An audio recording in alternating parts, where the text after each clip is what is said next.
이명박 정부 시절 국정원이 문학의 블랙리스트를 만들어서 관리했다는 혐의에 대해서 이제 검찰이 움직이고 있습니다.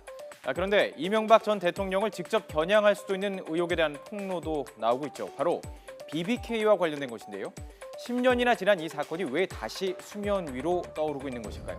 박영선 더불어민주당 의원이 지난 대정부 질문 과정에서 폭로한 내용 직접 들어보시죠.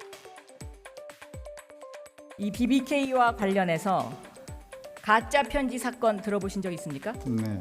이 가짜 편지 사건과 관련해서 제가 새로운 단서를 하나 보여드리도록 하겠습니다. 화면 좀 보여주세요. 저한테 이런 문자가 온 적이 있습니다. 박영선 의원님께 제 본의가 아니었음을 사죄드리며 기회가 되면 무릎 꿇고 정식 사죄하겠습니다. 저에게는 2개의 카드가 남아 있습니다. 그러나 지금 쓸 때는 아닙니다. 가짜 편지 검찰청 발표는 담당 검사 박철우 검사의 말 빼고는 전부 거짓입니다. 박영선 의원이 국회에서 교육, 사회, 문화 분야 대정부 질문에서 박상기 법무부 장관에게 질의하며 BBK 사건 관계자의 문자를 이렇게 공개했습니다. 그러면서 이 문자의 발신인 등 자료를 제공할 테니 새로운 수사를 해달라고 촉구했습니다. 박 장관은 관련 자료를 보내주면 신중하게 재수사 여부를 검토하겠다 이렇게 답했습니까? 그러니까 BBK 가짜 편지 사건과 관련해서 검찰 수사에 문제가 있었다 이런 것을 공개적으로 항의한 것입니다. 그렇다면 이 BBK 가짜 편지 사건 어떤 사건이었을까요? 2007년 이제 10년 전 일인데요. 그 당시에 이 박근혜 전 대통령 측근들이 이명박 후보가 주가 조작을 해가지고 5,200여 명의 피해자가 났고 또 600억 원의 피해를 발생시켜서 이 수백억 원을 횡령한 이 BBK의 실소유자가 바로 이명박 후보다라고 주장을 했었죠. 그런데 이 실소유자 문제가 나오니까 이제 이명박 후보께서 나는 실소유자가 아니고 피해자다 이런 이제 주장을 하면서 김경준이 실소유자다 이제 이렇게 계속 주장을 하면서 그 선거를 버텼는데 네네. 이 김경준이 이제 실질적으로 입국을 하게 되지 않았습니까? 네. 미국에서 입국을 하니까 이명박 후보의 지지율에 이상이 생겼어요. 네네.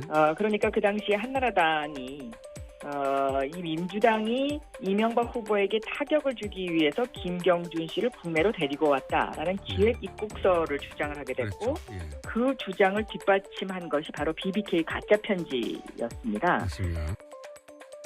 어떻습니까? 조금 어렵죠? 이 편지 내용을 모르면 더 난해할 수가 있습니다.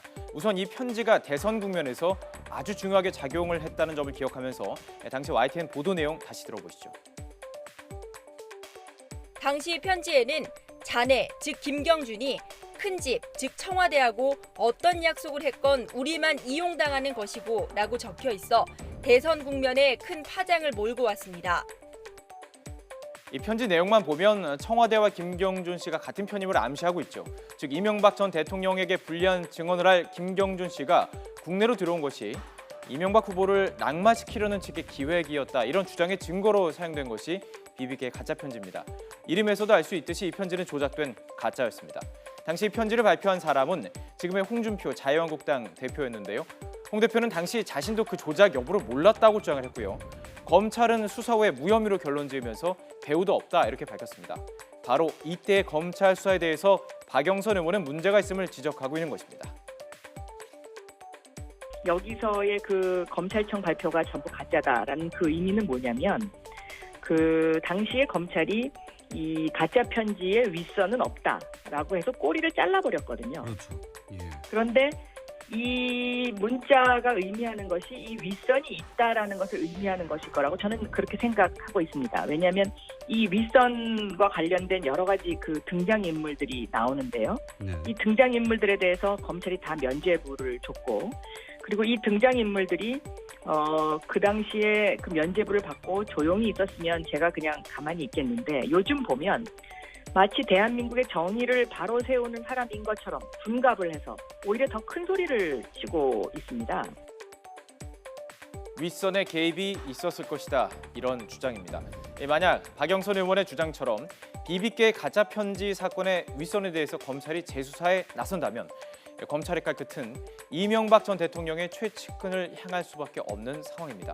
이미 이명박 정부의 국정원의 블랙리스트 수사와 관련해서도 이 MB 정권 고위직을 지낸 인사가 법적 근거 없는 정치 보복이라면서 반발을 하고 있기 때문에 이 파장은 더욱 커질 것으로 보입니다.